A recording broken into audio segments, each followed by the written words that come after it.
Here at Robo Toy Fest 2021 with the boss, Lauren Stone.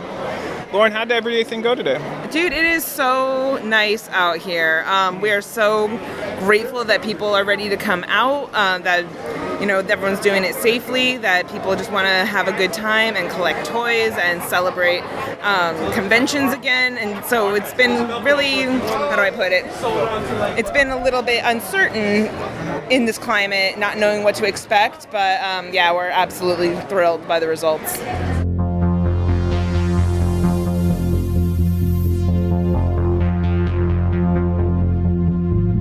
Go ahead and say a couple words.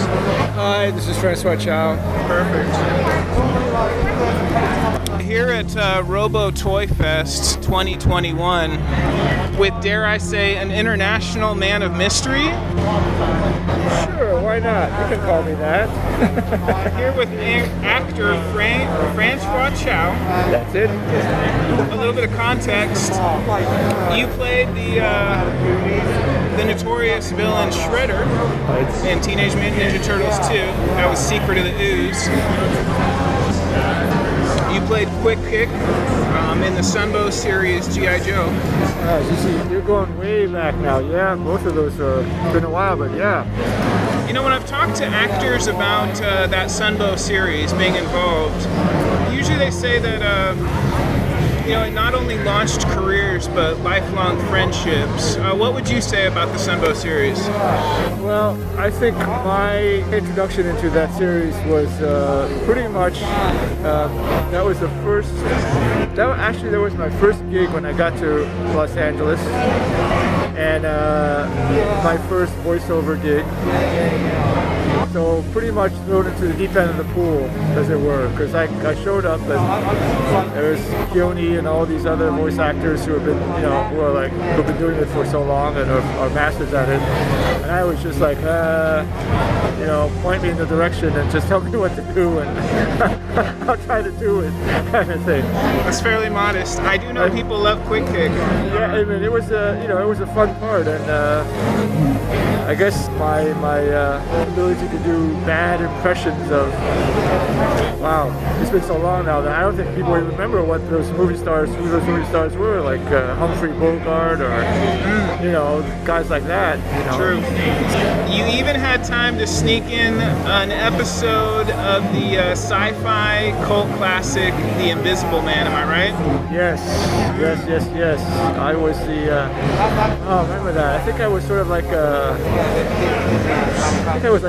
the Chinese James Bond That works. that showed up, yeah. Hey, there's Invisible Man fans out there. You can't see them, but they're out there. Yeah. I just saw him last month at a Costco. Why not? I think any fan of mysteries knows you from Lost. Yes. Was it Dr. Marvin Candle or Edgar Halowax? Edgar Halowax or Mark Rickman. I think if the series had gone on, they would have had to think up of some more names with wax and candle and all that stuff in there. But Well, I gotta ask, were you a fan of mysteries before you worked on Lost? yeah, it was. I'm a big fan of most stuff, sci-fi, westerns, anything. I'm a huge television fan, huge movie fan. I've probably watched more stuff than most people will ever watch. Well, obviously opinions are gonna vary, but The Hatch, the videotapes, that was peak Lost. What, your opinion? It's one of those things that come along that I just sort of kind of ride the wave, because I didn't really. I was like, whoa, what's going on here? Well, kind of. I'll just do whatever they tell me, and Whether it was the videotapes or the journals that ended up in the middle of a field. Right. That was a gut punch, wasn't it? That was like, what is happening? Why is he I can tell discarding all you these this, things? that my family watched every episode. I was reading the books Sawyer was reading. It was bad. Oh wow! I know. Let me ask you this. Being born in Cambodia, living in Vietnam, I'm going to do this off memory. Africa's in there. Yes. France is in there. Yes. And now here you are on the West Coast. Take your time on this one. You can be esoteric if you like. What's the greatest mystery you've solved on that journey? I guess the greatest mystery is that why me? Why am I lucky enough to have had all this stuff?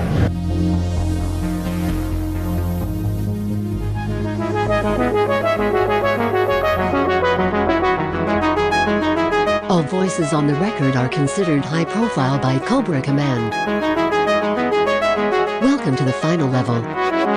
Here at Long Beach Comic Con 2019 with Greg Baldwin, an actor. You've done the voice for a Jedi Master. I have indeed. I was Master Terrace Nube in Clone Wars, and I was a bunch of characters in Clone Wars. I was a space pirate in Clone Wars. I was a bounty hunter. And I was Jedi Master Terrace Nube as well. There it is. That is, and you know, there's a trick to this voice. Because this voice, if you listen to it closely, frequently when you're voice acting, people you'll start off with an impression of another actor.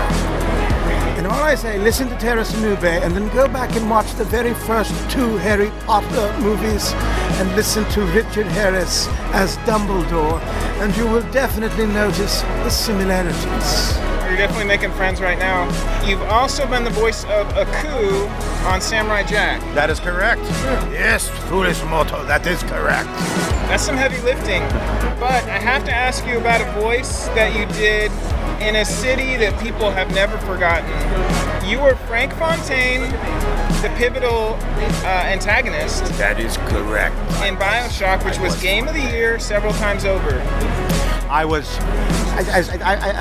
honestly, I think BioShock is quite possibly one of the greatest games, if not the greatest game. My only regret, as I was telling you, I was never able to play the game. Everyone else gets to play the game because I had recorded it and I already knew about the twist that was coming. And I would love to have been able to play the game and then gone, oh my God, I can't believe it. Atlas is Fontaine. Oh, spoiler alert. Sorry, folks. Yeah, thanks a lot. I know. Just for a second, take your mind back to Rapture. I know Fontaine was always trying to work an angle, but what do you remember about the streets of Rapture? It was ominous and claustrophobic even. You might describe it as such. But it was a good place to do business.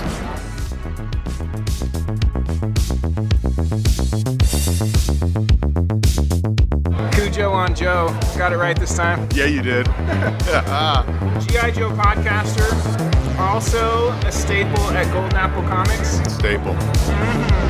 A few years back, you said that you were on top of your podcast game. I was. But when I see you now, it appears your powers have doubled. Double. That means I didn't understand the heights of my game. I appreciate that. I feel good, yeah. Obviously breaking off G.I. Joe podcasts. Lately, you've covered Snake Eyes Origins. We did. We did. Snake Eyes Dead Games. Snake Eye, yes, I did. Which is one of the, and of course we're going to throw a link to those pods. That's an amazing podcast, brother. Thank you.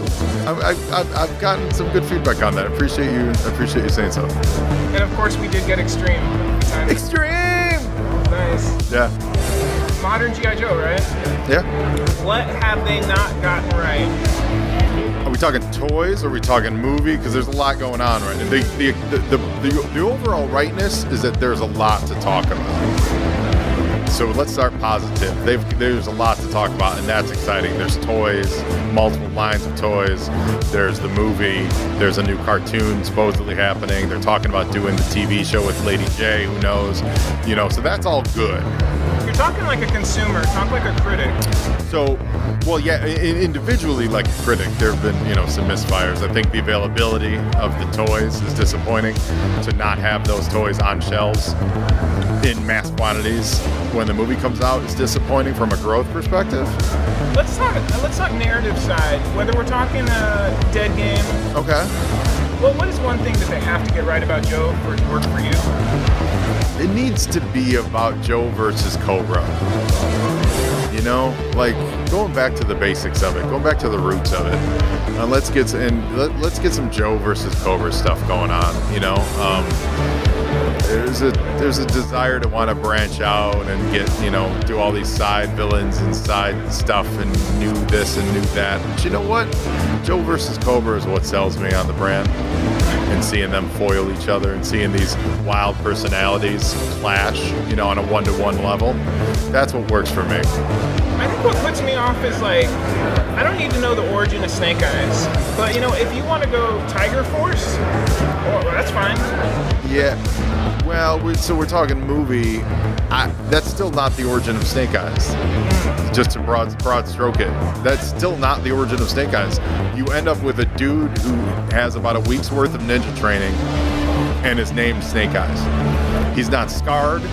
He's not, as far as we know, he doesn't have any commando training. He's given that suit in the last 10 seconds of the movie. But come on. Like, it's not enough. It's not Snake Eyes. It's not it's a story about a dude who ran around with some ninjas for 2 hours, which was a fun movie. It was fun. The performances were actually really, really great. But I can't consider that an origin of Snake Eyes.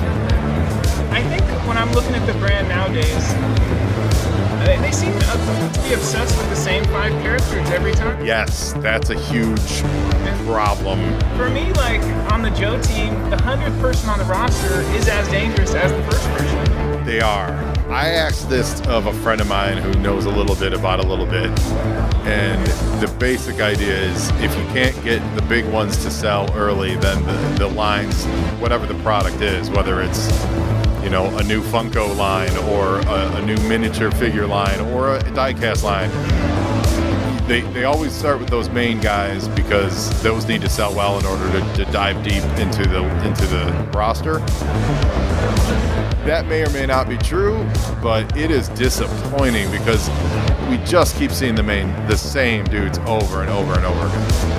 I get that they want to play up archetypes, but it seems like counterintuitively, G.I. Joe is one of those brands where you can go deep cut. You should. The biggest seller in recent history was a comic about an undercover agent, Chuckles. Chuckles. Oh yeah, that Chuckles stuff was great. Yeah, like why?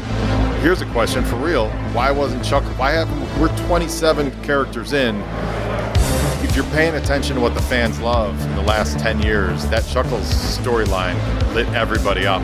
Chuckles should have been one of the classified characters. You get an Agent Chuckles in there as an undercover G.I. Joe guy, that's huge. That's a great figure. It's a great looking figure. You could even do the Zartan thing and give him a couple face masks or something like that, But Chuckles would be a great character. The fact that they did Barbecue is awesome. That was a good step in the right direction, and see Breaker,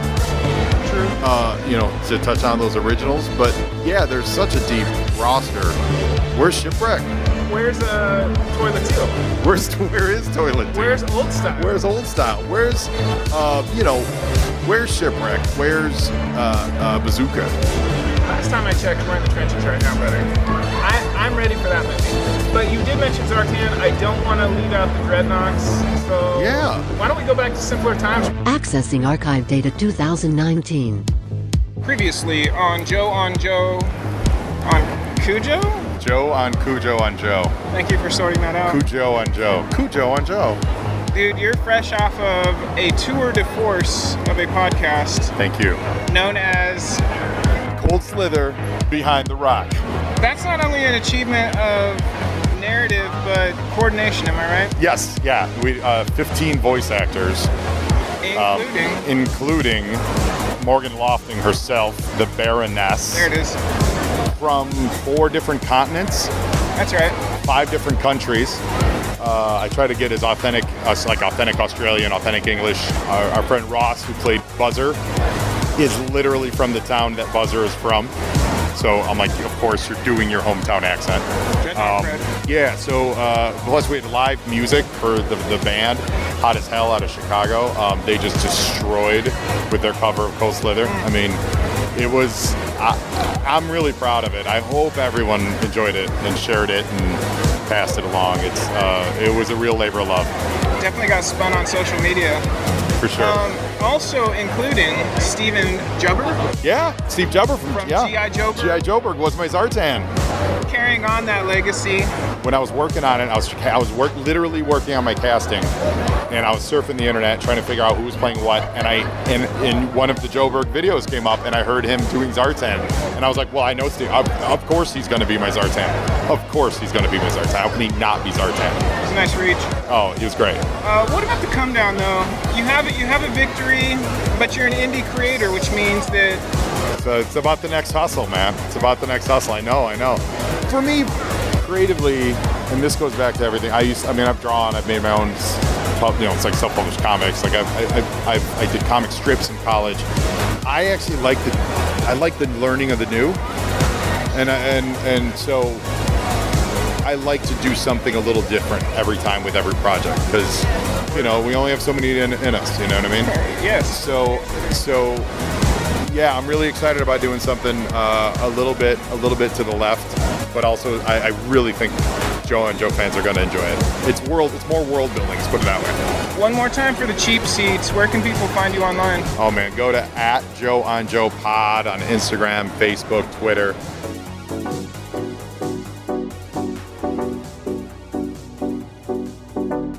Here at Robo Toy Fest 2021.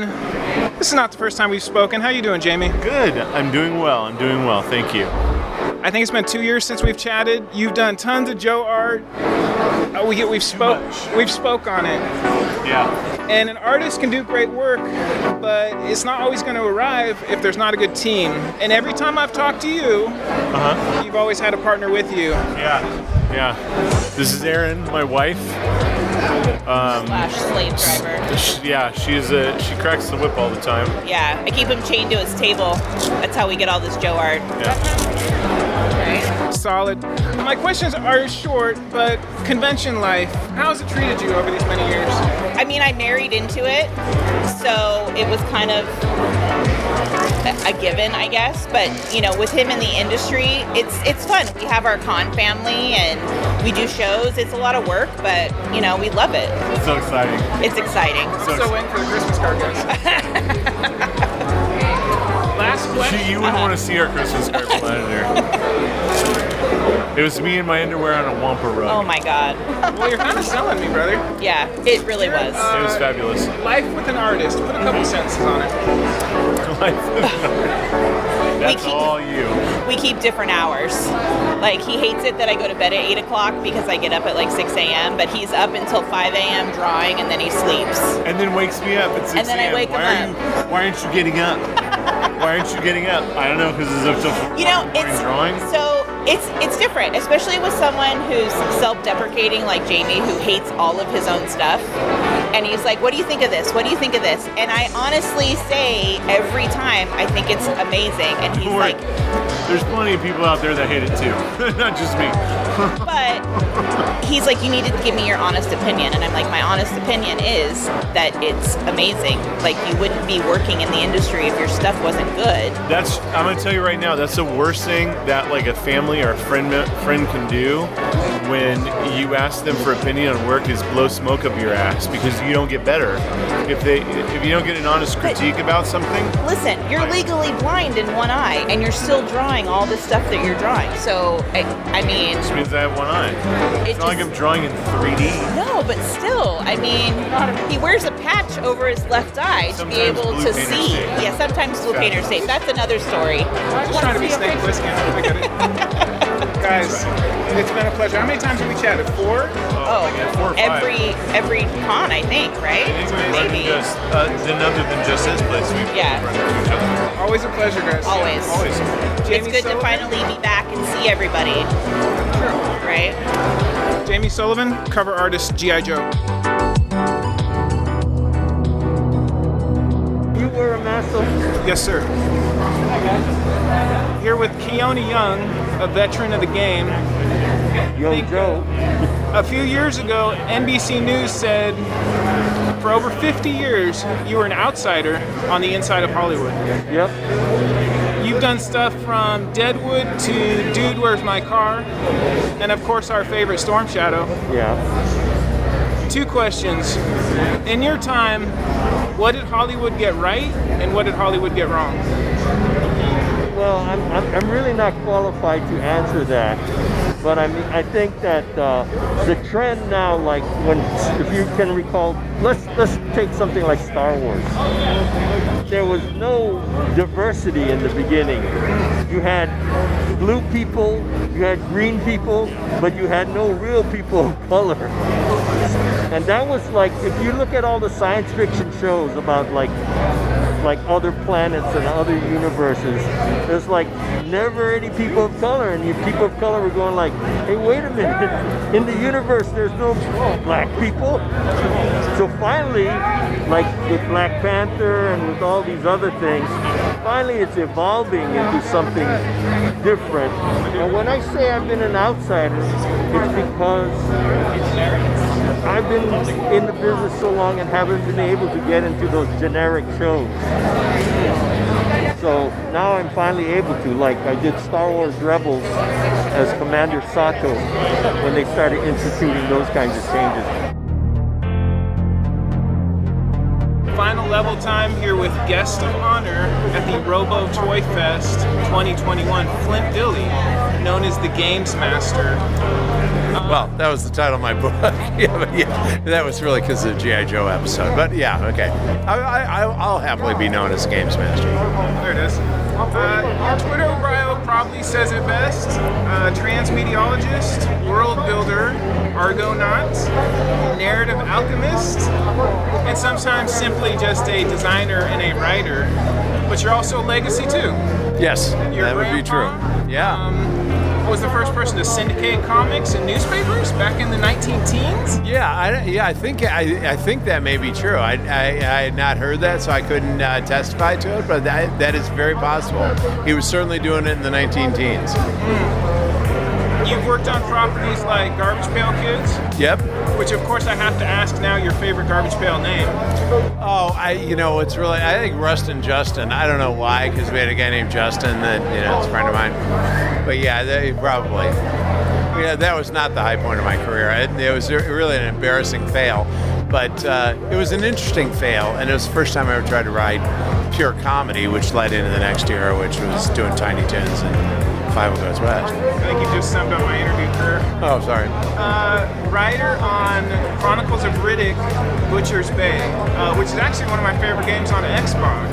Yeah. Wow, that's a great one. It's too bad John Zura-Platten was here earlier. He was the guy I wrote it with. That was a great project. Did a lot of stuff with Vin in that period, but that was the first one, and it was just one of those, those magical projects that it came in, they had a script, Vin didn't approve the script, so they came to us and said, can you fix this? This great producer, Kaz Lazarus, and then Pete Wannett was the producer. And Pete Wannett still produces stuff, and he's one of the best producers ever in the history of the game business. But he pitched it to us, and he said, okay, here's how it's going to work. We can't see the script for the movie Riddick because they won't show it. Universal won't show it. Long after Vin kind of confessed they didn't really have one. But anyway,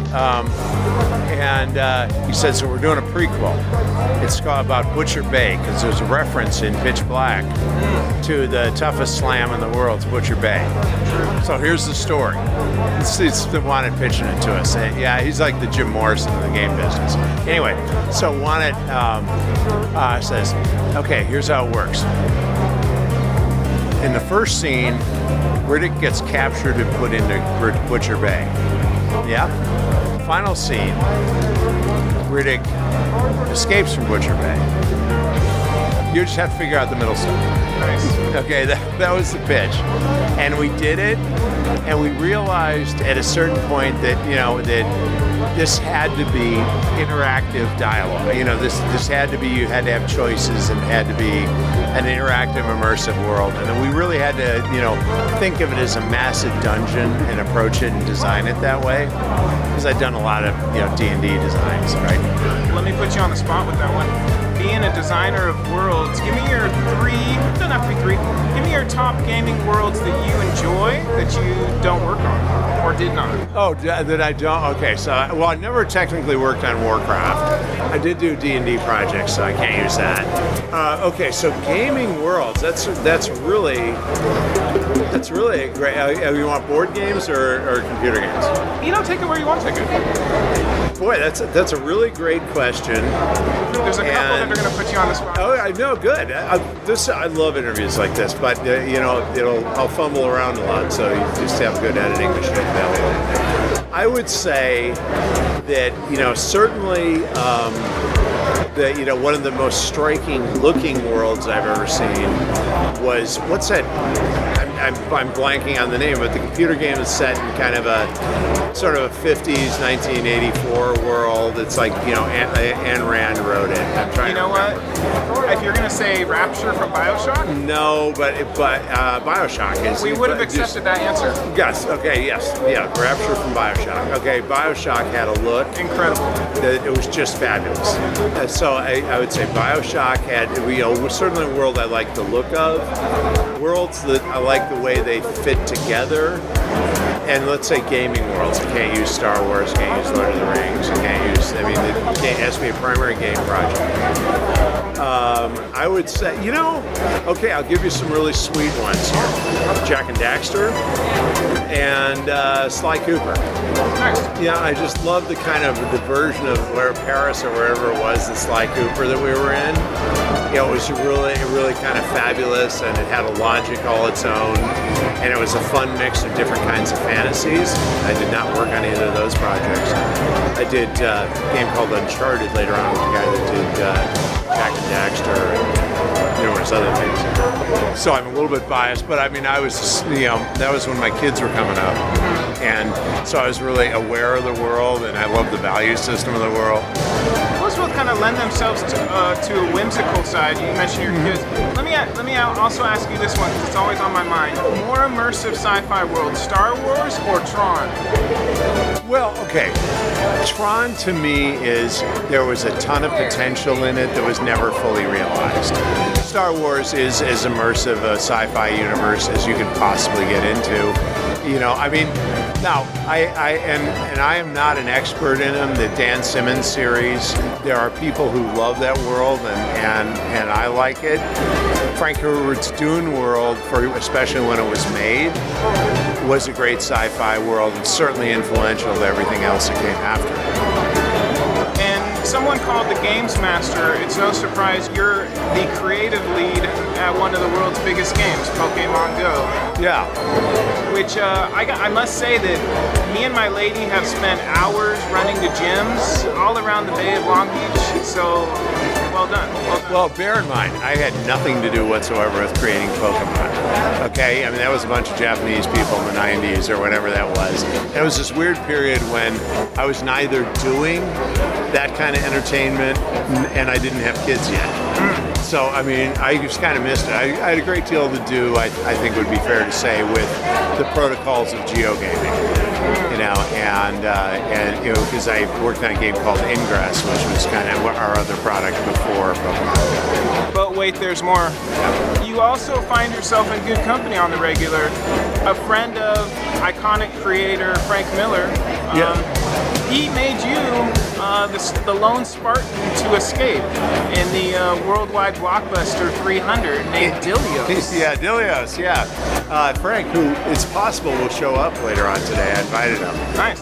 So if he suddenly comes walking in the door, he'll correct everything I'm about to say. But yeah, no, okay, so there was a really interesting, let's talk about that from a totally bizarre angle. Let's talk about that in terms of worldview. Okay? Because, Frank wanted to do, it goes back, for the beginning of my book is Frank talking about, we were trying to figure out how to kill Optimus Prime, and he was trying to figure out how Superman and Batman could have a fight. Because he was writing The Dark Knight at that moment, and we were writing the Transformer movie, but Steve Gerber introduced us, who knew both of us. And Frank had just moved to LA. But anyway, and he says at one point, I was saying, I want Optimus' death, in Davy Crockett and John Wayne's Alamo. And Frank said, "Have you ever seen a movie called 300 Spartans?" And I said, "No." And he proceeds to pitch 300 Spartans when he was a kid and watched it, because Frank's a little bit younger than I am. But, he saw that at about the same, I think he's like 11 months younger. He'd act like he's 20 years younger, but that's not entirely true. Anyway, so Frank, starts pitching the 300 Spartans. Cut to a decade later. We're on a boat. It's my wife, Frank's wife at the time, Lynn Varley, who's also, arguably the best colorist in the history of comics, and my wife, Terry. And Terry and I had been working on a thing that never happened, but it was a multimedia Odyssey game, but, doing the Odyssey as a video game, complicated. But anyway, Frank called. I was the only ancient history major I knew, and we were best friends. So he called up and he said, "Hey, you want to go on an academic cruise through the Greek islands?" And it's like, how do you say no to that, And Terry and I were in England at that point. And so we went from England over to Greece, got on the academic cruise, and it's this very small boat, okay? I mean, it'd be like a really big fishing boat, I mean, there are probably 25, 30 people on it. And there are a few people actually sailing on it. Then there were mostly professors and archaeologists and ancient history. Remember, I was an ancient history major in college. Yeah. So, ancient history. For a totally impractical, worthless major, it made my life. So anyway, that could be its whole sub-theme conversation. But that particular day, it led me to the Aegean, and Frank and Lynn and Terry and I rode around. I think it was 2 weeks. And most of the time, I was like sick as a dog. I just had some really bad, viral thing. And but that did not stop us from thoroughly enjoying ourselves. And so we went around, and Frank was looking for stuff. And at one point, we found a real Spartan sculpture, which are extremely rare. I mean, Spartans didn't leave much behind. They weren't the Athenians. They didn't do work in rock. Their houses were wood. And so when they left, there's not much left of Sparta. However, there's this one statue. The statue wasn't, that much.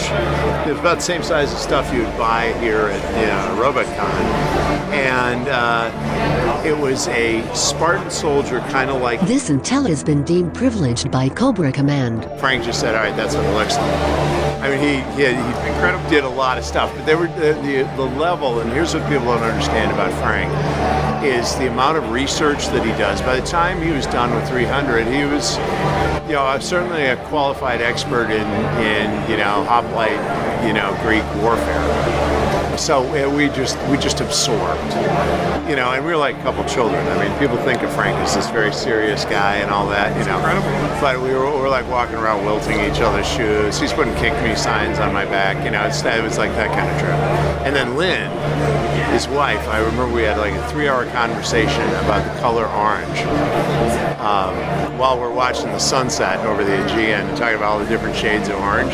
She's a colorist, right? Nobody else in the world would be interested in talking about orange for 3 hours, but we did it. Well, the feathers in your cap don't stop there. Legend is Hasbro wooed you to work on G.I. Joe by naming a character after you, Flint. Yeah, okay.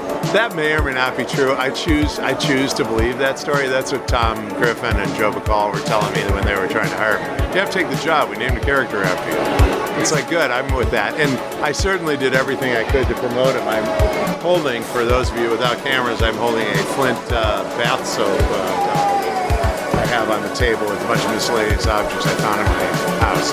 I've talked to many folks that have worked on the Sunbow series, mostly on the actor side, but it seems like they were pretty tight-knit. Having worked on 50-plus episodes in that series, what do you have to do right when you're writing G.I. Joe? What do you have to get right? Well, I mean, what I'll say for me personally with G.I. Joe, I've never had a project come more easily. I mean, Transformers would be a very different story, but I'm not saying one's better than the other, but one was G.I. Joe. I just like, that just like came out of my pores. Okay, I mean, it was your quintessential '80s Reagan era show. You know, and that was a happy era. I mean, leave the political issue out of this. It was a really fun, happy period where everybody was having fun. And with G.I. Joe, Steve Gerber and I, remember Steve was a comic book writer first, and he created Howard the Duck. He was a very funny guy, but he was also an animation writer that co-created Thundar with Joe Ruby, who himself co-created Scooby-Doo and was our boss. But anyway, so Steve and I viewed G.I. Joe, and all of here's the deal, all of the elements were there, in Ron Friedman's original miniseries. And what of that was Ron, and what of that was Joe Bacall, and what of it was Tom Griffin, and what of it was Jay Bacall, I'll never know. But, I mean, it was just there. But by the time I got there, they'd done the miniseries, and we were on the first episode I remember editing was The Germ by Roger Slifer, but I may have edited an earlier ones. That's just the first one where I remember it. And we realized pretty quickly we've got to go science fiction, and we've got to go a little bit fantasy, and both Steve and I wanted to go, we're huge James Bond and Prisoner fans, okay? I mean, those things shaped us, we absolutely, so you had an incredibly wide range of episodes to do. Now, I was a story editor and a producer. Now you call it a showrunner by the time they hired. Actually, I started out ghost story editing for Steve, and then they hired me. That was the conversation. And, if the show just to me was really easy, I was saying the only times I'd really write episodes if something went wrong with an episode and we needed one really fast. So pretty much everything I wrote was probably written within 48 hours. But first of all, I just utterly grokked G.I. Joe, and second of all, I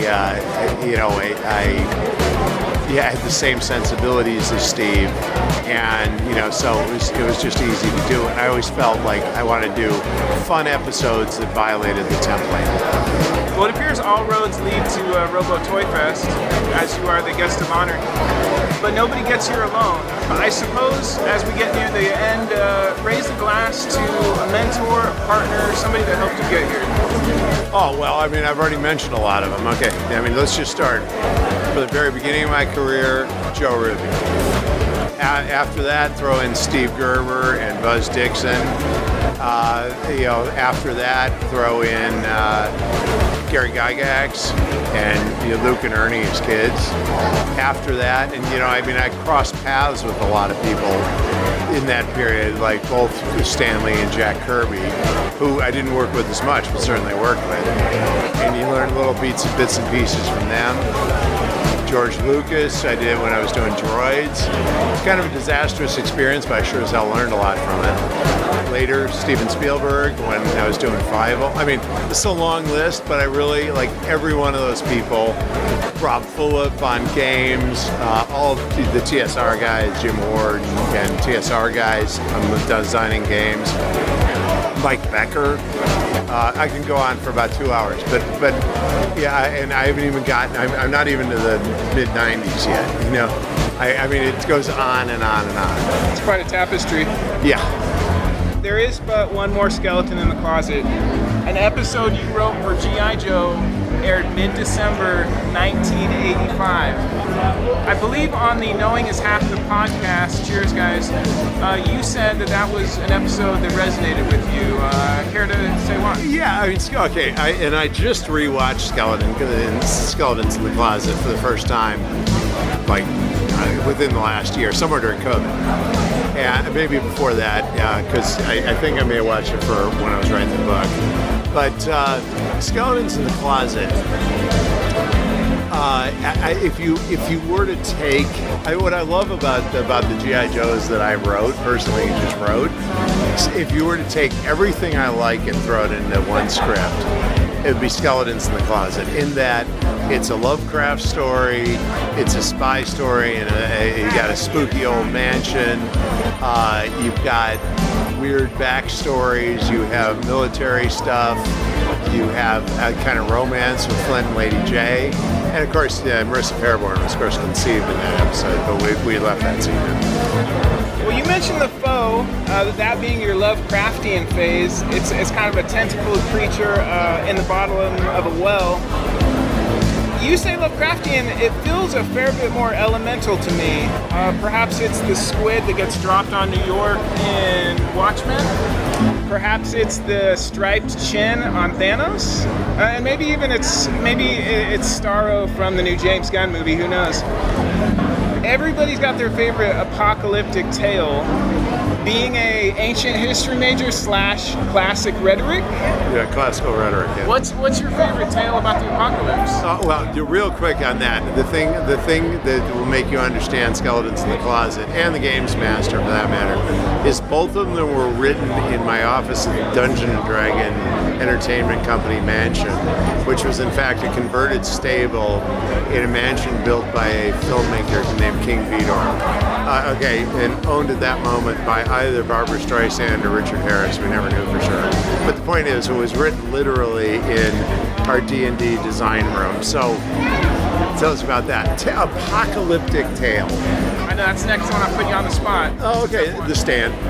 You know, if I had to pick something, you know, I mean, I started reading that, like, my parents were living in Carmel, and I started reading it in the morning before I was driving down to LA, where Highway 46 meets the 5. Okay, that's where you cut over from the 101. It sounds like an episode of The Californians, right? Right in the middle of it, there's a monument to James Dean at Colomay, where he was at his fatal accident. So you drive by the James Dean Memorial marker, and then there's a Denny's right at Lost Hills. I stopped in the Denny's, and it was probably like late morning, right? The sun was going down as I left, and I've been reading The Stand the whole time. Wow. At the time, I think I had lunch and dinner there. It was one of those degenerate periods in my life when I was in no hurry to get anywhere.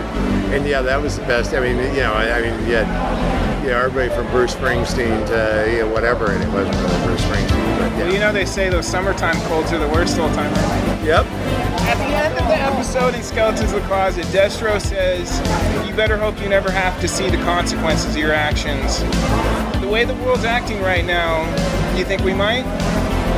Boy, I don't know. I mean, boy, do we find. I mean, it's funny. It's funny that I'm sitting here at this exact moment at this convention.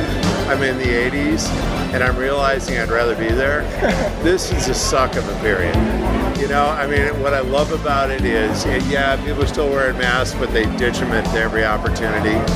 You know, this is an ugly end to an ugly period, and I hope something really good's coming. And I think something really good is coming. I guess the greatest mystery is that why me? Why am I lucky enough to have had all this stuff? Yeah, sometimes I say this, it takes skills to get lucky.